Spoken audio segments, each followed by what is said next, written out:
میرے چارج لینے کے چند روز بعد نومبر میں کراچی میونسپل کارپوریشن نے گورنر جنرل کو ایک استقبالیہ پر مدعو کیا۔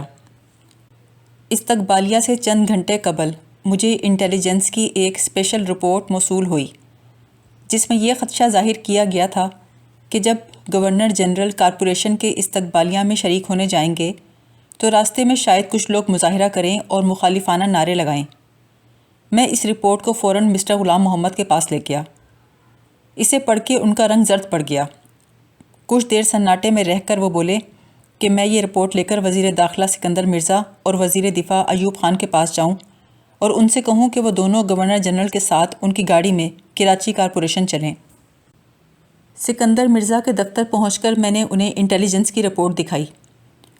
گورنر جنرل کا پیغام پڑھ کر وہ ہنس کے بولے، بڈھا بہت زیادہ ڈر گیا ہے، اس قدر خوف کی بات نہیں، چلو ایوب سے بات کرتے ہیں۔ سکندر مرزا کی گاڑی میں بیٹھ کر ہم ایوب خان کے پاس پہنچے۔ دونوں پہلے کچھ دیر آپس میں کھسر پھسر کرتے رہے، پھر کہے لگا کر گورنر جنرل کے خوف کا مذاق اڑاتے رہے۔ پھر مجھ سے کہا میں واپس جا کر مسٹر غلام محمد کو تسلی دوں کہ فکر کی کوئی بات نہیں، وہ شوق سے کارپوریشن کے استقبالیہ میں تشریف لے جائیں۔ میں نے جواب دیا کہ گورنر جنرل میری بات پہ یقین نہیں کریں گے، اگر وہ یہی بات لکھ کر دے دیں تو بہتر ہوگا۔ یہ سن کر سکندر مرزا نے اپنا قلم نکالا اور انٹیلیجنس رپورٹ کے حاشیے پہ نوٹ لکھ دیا، جس کا مفہوم یہ تھا کہ میں گورنر جنرل کو یقین دلاتا ہوں کہ حالات پوری طرح قابو میں ہیں، وہ بے فکری سے کارپوریشن کے جلسے میں جائیں، راستے میں کوئی گڑبڑ نہ ہوگی۔ تیسرے پہر میں مسٹر غلام محمد کے ساتھ ان کی کار میں بیٹھا اور ہمارا قافلہ کراچی کارپوریشن کی طرف روانہ ہوا۔ ہمارے آگے پیچھے مسلح پولیس کی اتنی کثرت تھی کہ معلوم ہوتا تھا ہم استقبالیہ میں شریک ہونے نہیں جا رہے بلکہ کوئی مورچہ فتح کرنے جا رہے ہیں۔ سڑکیں سنسان پڑی تھیں، اکا دکا راہگیروں کو بھی پولیس والے لاٹھیوں سے کھدیڑ کر گلی کوچوں میں بھگا رہے تھے۔ راستے میں اس قدر امن و امان دیکھ کر مسٹر غلام محمد ایک دم شیر ہو گئے۔ انہوں نے اپنی چھڑی کا ہینڈل میری پسلیوں میں چبو کر مجھے اپنی طرف متوجہ کیا اور انٹیلیجنس والوں کو گالی دے کر کہا، کہاں گئے میرے خلاف مظاہرہ کرنے والے؟ کہاں مر گئے میرے خلاف نعرے لگانے والے؟ میں نے پولیس کے انتظام کی تعریف کی تو انہوں نے پولیس والوں کو بھی گالی دی اور چھاتی پہ ہاتھ مار کر کہا، میں کسی سے ڈرنے والا نہیں، اگر کوئی میرے سامنے آئے گا اس کی ٹانگیں توڑ دوں گا، کوئی میرے خلاف نعرہ لگائے گا میں اس کے منہ پہ تھوک دوں گا۔ اپنے عزم کا عملی مظاہرہ کرنے کی خاطر مسٹر غلام محمد نے کار میں زور سے تھوکا جو ان کے کالر پہ گرا۔ اے ڈی سی اگلی سیٹ پر بیٹھا تھا، اس نے مجھے ایک نیپکن دیا۔ میں نے ان کا کوٹ کا کالر صاف کرنے کی کوشش کی تو مسٹر غلام محمد نے چھڑی گھما کر مجھے غور سے گھورا اور کہنے لگے، تم کشمیری ہو نا؟ کشمیری ہاتھو بڑے بزدل ہوتے ہیں، تم صبح سے سہمے ہوئے بیٹھے تھے، سڑک پر یہ ہو جائے گا وہ ہو جائے گا، اب بولو کیا ہوا؟ غلام محمد کے سامنے کون کھڑا ہو سکتا ہے؟ تھو تھو تھو۔ انہوں نے نفرت سے کئی بار تھوکا اور کارپوریشن کے لان تک پہنچتے پہنچتے بڑی مشکل سے ان کے کوٹ کا کالر اور آستین صاف کی۔ مسٹر غلام محمد کا معمول تھا وہ دن کے 11 بجے اپنے عملے کے کچھ افراد کو اپنے ساتھ چائے پر اکٹھا کرتے تھے۔ کارپوریشن کے استقبالیہ کے بعد کئی روز تک وہ چائے پر میرا مذاق اڑاتے رہے کہ انٹیلیجنس کی رپورٹ دیکھ کر اس شخص کی گگی بندی ہوئی تھی، یہ کار میں سہما ہوا بیٹھا تھا جس طرح چوہا بلی کے ڈر سے تھر تھر کانپتا ہے۔ تیسرے چوتھے روز انہوں نے مجھے مخاطب کر کے سوال کیا، سچ سچ بتاؤ ڈر کے مارے کار میں تمہارا پیشاب بھی خطا ہوا تھا یا نہیں؟ میں نے سنجیدگی سے جواب دیا، یور ایکسیلنسی، اس روز مجھ پر کوئی خوف طاری نہ ہوا تھا۔ یہ جواب سن کر مسٹر غلام محمد سکتے میں آ گئے، غصے سے بولے، تمہارا مطلب ہے میں جھوٹ بول رہا ہوں؟ میں خاموش رہا۔ مسٹر غلام محمد چیخ کر بولے، ہاں ہاں تمہارا یہی مطلب ہے، میں جھوٹ بکواس کر رہا ہوں۔ میں پھر خاموش رہا۔ گورنر جنرل غصے میں آپے سے باہر ہو گئے۔ انہوں نے چائے کی پیالی قالین پر پٹک دی اور چیخ چیخ کر اس بات کا ماتم کرنے لگے کہ اب 2 ٹکے کے سرکاری ملازم بھی سربراہ مملکت کے منہ پر جھوٹ بولنے کا الزام لگانے کی جرات کرنے لگے ہیں۔ جو ملک کے سربراہ کا وفادار نہیں وہ ملک کا وفادار نہیں، ایسے غداروں کے متعلق انہوں نے بڑی ہولناک سزائیں تجویز کیں۔ ہم سب منہ لٹکائے اپنے اپنے کمرے میں آ گئے۔ تھوڑی دیر بعد مس بورل میرے کمرے میں آئی اور میری ڈھارس بندھانے لگی کہ اس گھر میں ایسے واقعات ہوتے رہتے ہیں، دل برداشتہ ہونے کی ضرورت نہیں۔ وہ تبصرہ کر ہی رہی تھی کہ اچانک کمرے کا دروازہ کھلا اور گورنر جنرل اپنی ویل چیئر پر بیٹھے اندر تشریف لائے۔ آتے ہی انہوں نے مس بورل سے پوچھا وہ یہاں کیوں بیٹھی ہے۔ اس نے جواب دیا کہ وہ میرے آنسو پوچھنے آئی تھی کیونکہ میں چائے والے واقعے پر سخت شرمندہ تھا۔ اس وقت سے اب تک زار و قطار روتا رہا تھا۔ مسٹر غلام محمد نے بچوں کی طرح خوش ہو کر پوچھا، اچھا کتنا رویا ہے؟ مس بورل نے ہاتھ سے بالٹی کا سائز بنا کر کہا، بکٹ فل ایکسیلنسی، بکٹ فل۔ گورنر جنرل نے پوچھا، کیا یہ اب ایک پیالی چائے کا مستحق ہو گیا ہے؟ مس بورل نے کہا، ہاں ایکسیلنسی، چائے کے ساتھ کیک کا بھی۔ مسٹر غلام محمد نے کہا، نہیں کیک تم کھانا، اس کو ہم سے بسکٹ دیں گے۔ اس مول تول کے بعد وہ دونوں مجھے اپنے ساتھ اوپر لے گئے۔ مسٹر غلام محمد نے چائے کے ساتھ مجھے گن کر صرف ایک بسکٹ دیا اور خود وہ کیک کی کریم کھاتے رہے۔ ایک رات میں اپنے گھر سویا ہوا تھا، آدھی رات کے قریب ٹیلی فون کی گھنٹی بجی۔ میرا ڈپٹی سیکرٹری فروخ امین بول رہا تھا۔ اس نے کہا، آپ جس حالت میں ہیں اسی طرح فوراً گورنر جنرل ہاؤس آ جائیں۔ مسٹر غلام محمد بیمار رہتے تھے۔ مجھے خیال گزرا شاید اچانک انہیں کچھ ہو گیا ہے۔ میں نے فروخ امین سے پوچھا، بڑے میاں ٹھیک تو ہیں؟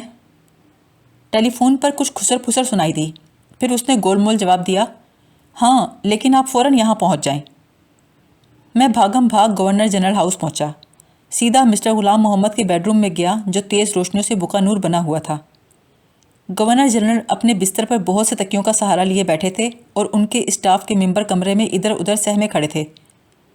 میں کمرے میں داخل ہوا تو مسٹر غلام محمد میرے چہرے پر نظریں گاڑے گھورتے رہے، پھر تلخ انداز میں بولے، مجھے زندہ دیکھ کر آپ کو بڑی مایوسی ہوئی ہوگی، آپ تو بڑے شوق سے میرا جنازہ اٹھانے آ رہے تھے۔ میں نے کچھ بولنے کی کوشش کی تو انہوں نے ڈانٹ کے مجھے چپ کرا دیا اور کہنے لگے، جب تم ٹیلی فون پر فروخ امین سے بات کر رہے تھے تو میں بھی ریسیور سے لگا کر سن رہا تھا۔ تم نے بڑے شوق سے پوچھا تھا، کیا بڈھا مر گیا ہے؟ میں اپنی بات کی وضاحت کرنا چاہتا تھا لیکن وہ کچھ سننے کو تیار نہ تھے۔ 2-2.5 گھنٹے انہوں نے اسی بات کو طول دے کر ایسی رٹ لگائی کہ آخر خود نڈھال ہو کر تکیوں پہ گر گئے۔ ہم نے ان کے ڈاکٹر کو بلایا، اس نے انہیں کچھ گولیاں کھلائیں اور ٹیکا لگا کر سلا دیا۔ بعد میں معلوم ہوا مسٹر غلام محمد یہ کچہری رات کے 10 بجے سے لگائے بیٹھے تھے۔ ان کے ذاتی عملے کے کسی ملازم سے کوئی قصور ہو گیا تھا۔ 10 بجے سے اس پر مقدمہ چل رہا تھا اور سزا تجویز ہو رہی تھی۔ آخر تنگ آ کر آدھی رات کے قریب کسی نے تجویز پیش کی، یہ سارا کیس سیکرٹری صاحب کے سپرد کر دیا جائے، وہ پوری انکوائری کر کے اپنی رپورٹ گورنر جنرل کی خدمت میں پیش کر دیں۔ اس مقصد کے لیے مجھے بلایا گیا تھا اور جب میں حاضر ہوا تو اصل مقدمہ خارج ہو گیا اور ایک بالکل نیا بکھیڑا کھڑا ہو گیا۔ اس زمانے میں مسٹر غلام محمد کا ذہن اسی طور پہ کام کرتا تھا۔ ایک روز دفتر پہنچتے ہی پیغام ملا کہ گورنر جنرل۔ میں ان کے بیڈ روم میں داخل ہوا تو فرش پر ایک فائل پڑی نظر آئی۔ میں نے سوچا کسی سے بے خیالی میں گر گئی ہوگی۔ اسے اٹھانے کے لیے جھکا تھا کہ گورنر جنرل نے اپنا ٹائم پیس تڑاق سے میرے سر پہ دے مارا اور گرج کر کہا، فائل کو ہاتھ نہ لگاؤ، ٹائم پیس اٹھا کر یہاں لاؤ۔ میں نے ٹائم پیس اٹھا کر انہیں واپس دیا تو انہوں نے ٹٹول ٹٹول کر اس کا جائزہ لیا کہ میرے سر سے ٹکرا کر اس کا کچھ بگڑ تو نہیں گیا۔ ٹائم پیس کی ضرب سے میرے سر میں گمڑ پڑ گیا تھا۔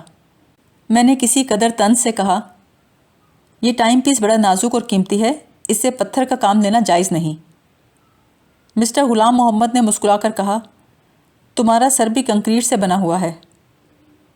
خیر سگالی کی اس گفتگو کے بعد انہوں نے مجھے مسیری پہ بٹھایا اور فرش پہ پڑی ہوئی فائل کا قصہ سنایا۔ بات یہ ہوئی کہ کل رات انہوں نے مس بورل کو ڈنر پہ مدعو کیا تھا۔ وہ حسب معمول اپنی بڑی والدہ کو اپنے ساتھ لے کر آئی۔ یہ بات مسٹر غلام محمد کو پسند نہ تھی۔ ان کی خواہش تھی کہ مس بورل ڈنر پہ تنہا آیا کرے، لیکن مس بورل اکثر ان کی اس آرزو کو پورا نہ کرتی تھی۔ کل رات ڈنر کے دوران مسٹر غلام محمد نے مس بورل کی والدہ کے ساتھ بے رخی کا برتاؤ کیا اور نازیبا کلمات بولے۔ مس بورل نے بہت برا منایا۔ آج صبح گورنر جنرل نے اسے ایک فائل کے ساتھ کمرے میں طلب کیا، وہ منہ پھلائے ہوئی آئی۔ مسٹر غلام محمد نے اسے حکم دیا کہ وہ صبح سویرے رونی صورت لے کر ان کے کمرے میں نہ آئے بلکہ مسکراتی ہوئی ان سے ملے۔ مس بورل اسی طرح منہ پھلائے کھڑی رہی۔ گورنر جنرل نے تحکمانہ انداز میں کئی بار اسے مسکرانے کا حکم دیا تو اس نے غصے سے فائل زمین پہ دے ماری اور روتی ہوئی کمرے سے نکل گئی۔ اب مسٹر غلام محمد نے میرے ذمہ یہ ڈیوٹی لگائی کہ میں مس بورل کو سمجھا بجھا کر واپس لاؤں، وہ مسکراتی ہوئی کمرے میں داخل ہو اور فائل اٹھا کر گورنر جنرل کے حضور میں پیش کرے۔ میں مس بورل کے پاس گیا، وہ بھی غالباً اسی نوعیت کی طلبی کے انتظار میں بیٹھی تھی۔ وہ بڑی زیرک اور غمگسار طبیعت کی لڑکی تھی۔ مسٹر غلام محمد کی معذوریوں کی وجہ سے اسے ان کے ساتھ ایک ہمدردی بھی تھی۔ میں نے اسے ٹائم پیس والا واقعہ سنایا تو وہ فوراً میرے ساتھ چلنے پہ آمادہ ہو گئی۔ گورنر جنرل کے کمرے میں داخل ہوتے ہی اس نے مسکرا کے فرش پہ پڑی ہوئی فائل اٹھائی اور اسے بصد ادب و احترام ان کی خدمت میں پیش کیا۔ مسٹر غلام محمد کا چہرہ کھل اٹھا۔ اچانک ان کی نظر مجھ پہ پڑی تو پیشانی پہ بل پڑ گئے اور غرا کر بولے، تم یہاں کیا کر رہے ہو؟ تمہیں یہاں کس نے بلایا ہے؟ فوراً میری نظروں سے دور ہو جاؤ۔ مسٹر غلام محمد نے کبھی یہ بات تسلیم نہ کی تھی کہ فالج کی وجہ سے ان کی زبان میں لکنت ہے اور لوگ ان کی بات سمجھنے سے قاصر ہیں۔ وہ اس خوش فہمی میں مبتلا رہے کہ ان کی باتوں کا معیار اتنا بلند ہے کہ کم فہم لوگ آسانی سے سمجھ نہیں پاتے۔ کبھی وہ سمجھتے تھے کہ دوسروں کی سماعت میں کوئی فطور ہے۔ ایک روز ایک جوائنٹ سیکرٹری اپنے وزیر کے ہمراہ گورنر جنرل کے پاس آیا ہوا تھا۔ اس بیچارے کی سمجھ میں ایک بات نہ آ رہی تھی۔ تنگ آ کر مسٹر غلام محمد نے پوچھا، کیا تم بہرے ہو؟ جان بچانے کی خاطر جوائنٹ سیکرٹری نے بہانہ بنایا، جی سر، آج کل میرے کانوں میں بڑی تکلیف ہے۔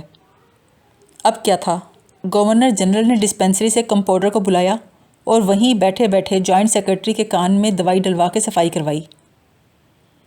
ایک بار عید کے موقع پر مسٹر غلام محمد پر بھوت سوار ہوا کہ وہ قوم کے نام اپنا پیغام خود براڈ کاسٹ کریں گے۔ ریڈیو پاکستان کے ڈائریکٹر جنرل زیڈ بخاری کو ترکیب سوجی کہ پیغام ریکارڈ کر کے پہلے گورنر جنرل کو سنا دیا جائے۔ وہ عقل مند ہیں، اشارے کو خود سمجھ جائیں گے کہ ان کی آواز اس قابل نہیں کہ ریڈیو پہ براڈ کاسٹ کی جائے۔ چنانچہ بخاری صاحب کی سرکردگی میں بڑے اہتمام سے مسٹر غلام محمد کی تقریر ریکارڈ کی گئی۔ اس کے بعد بخاری صاحب نے بڑے ادب سے پوچھا، حضور کیا آپ اپنی تقریر کا ریکارڈ سننا پسند فرمائیں گے؟ گورنر جنرل نے گرم جوشی سے جواب دیا، ضرور۔ اب جو ریکارڈنگ کا ٹیپ چلایا گیا تو اس سے خر خر غرغر کی آواز آئی۔ آدھا ٹیپ سن کر ہی مسٹر غلام محمد آپے سے باہر ہو گئے۔ انہوں نے بخاری صاحب کا ٹیٹوا لیا کہ یہ ریڈیو کا کیسا اناڑی ڈائریکٹر جنرل ہے جو ایک تقریر بھی صحیح طور پہ ریکارڈ نہیں کر سکا۔ اس روز ہم لوگوں نے بڑی مشکل سے بخاری صاحب کو گورنر جنرل ہاؤس سے صحیح سلامت باہر نکالا اور مسٹر غلام محمد کافی عرصے تک اپنے ملنے والوں سے ان کی نااہلی اور اناڑی پن کا رونا روتے رہے۔ کابینہ کے وزیر، غیر ملکی سفیر اور دوسرے ملاقاتی جب گورنر جنرل سے ملنے آتے تھے تو انہیں مسٹر غلام محمد کی گفتگو سمجھنے میں دشواری پیش آتی تھی۔ ایسے موقع پر کوئی اے ڈی سی یا مس بورل یا میں موقع پر موجود ہو کر ترجمانی کے فرائض ادا کرتے تھے۔ ایک بار مصر کے صدر جمال عبد الناصر کسی دورے پہ جاتے ہوئے ایک رات کے لیے کراچی میں رکے۔ انہیں گورنر جنرل ہاؤس میں مہمان رکھا گیا۔ رات کو ان کے اعزاز میں عشائیہ تھا۔ ڈنر سے پہلے دونوں صاحبان کچھ دیر کے لیے ایک دوسرے سے ملے تو ان کے درمیان انگریزی میں گفتگو ہونے لگی۔ بات چیت کا آغاز اس طرح ہوا، مسٹر غلام محمد، پچھلے سال میں بڑا شدید بیمار ہو گیا تھا۔ صدر ناصر کچھ نہ سمجھے اور قیاس کیا کہ رسم کے مطابق وہ ان کی خیریت دریافت کر رہے ہیں، تو وہ بولے، yes excellency, good, very good. Mister Ghulam Muhammad بولے، میں اتنا سخت بیمار ہو گیا تھا کہ مرنے کے قریب تھا۔ صدر ناصر بولے، yes excellency, good, very good. اس مرحلے پہ ہمارے عملے کا ایک آدمی پہنچ گیا۔ اس نے فوراً ترجمانی کا فریضہ سنبھالا اور صورتحال کو مزید پیچیدہ ہونے سے بچا لیا۔ اسی زمانے میں ترکی کے صدر جلال بیار نے بھی پاکستان کا دورہ کیا۔ وہ انگریزی بالکل نہ سمجھتے تھے۔ ان کا ذاتی ترجمان ہمیشہ ان کے ساتھ رہتا تھا۔ سرکاری ڈنر کے دوران ترجمان دونوں صاحبان کے پیچھے کرسی پر بیٹھ گیا تاکہ مسٹر غلام محمد کی گفتگو کا ترجمہ ترکی میں اور جلال بیار کی باتوں کا ترجمہ انگریزی میں کرتا جائے۔ تھوڑی ہی دیر کے بعد وہ پسینہ پسینہ ہو گیا اور سر پکڑ کے وہاں سے غائب ہو گیا کیونکہ مسٹر غلام محمد کی کوئی بات اس کی سمجھ میں نہ آ رہی تھی۔ میں نے دریافت کیا میں اس کی کچھ مدد کروں؟ اس نے جواب دیا، صدر جلال بیار نے کہا ہے وہ ترجمانی کے بغیر ہی صورتحال سے نمٹ لیں گے۔ چنانچہ کھانے کے دوران مسٹر غلام محمد مسلسل بولتے رہے اور ترکی کے صدر کبھی مسکرا کر کبھی سر ہلا کر ان کی باتوں کا جواب اشاروں میں دیتے رہے۔ کھانے کی میز پر دو سربراہان مملکت کے درمیان اس قدر طویل یک طرفہ مکالمہ کہیں اور نہیں ہوا ہوگا۔